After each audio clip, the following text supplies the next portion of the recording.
Hello cartographers and world builders, welcome back. In this episode I want to make the same map we did before, but this time using custom assets so we can see the actual beauty of the program. So let's get started.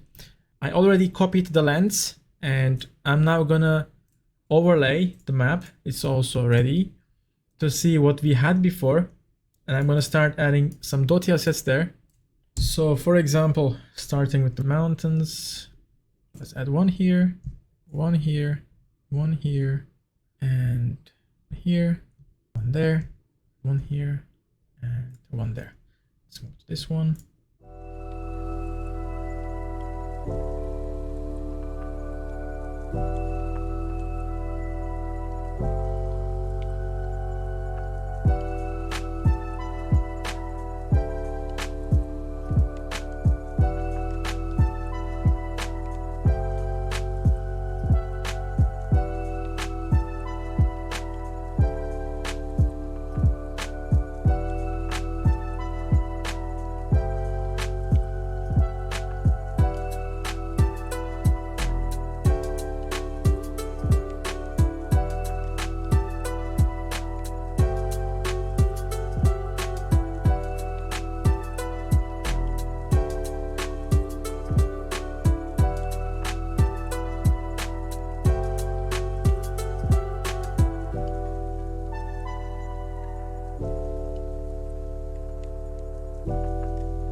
Alright, I think this much of effort is more than enough. I just wanted to show you how different the vibes and the style can be if you're using custom assets from different creators.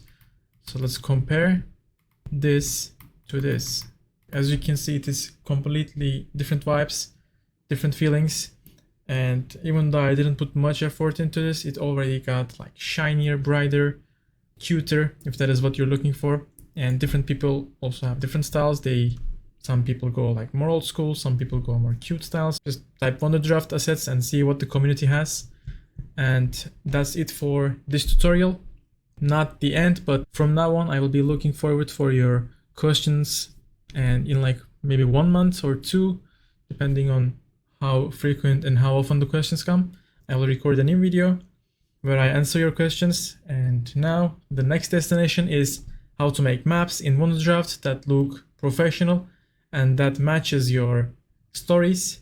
Make sure to like and support, give me some feedbacks guys so I can make better videos, and I will see you on the next videos. Until then, happy mappings.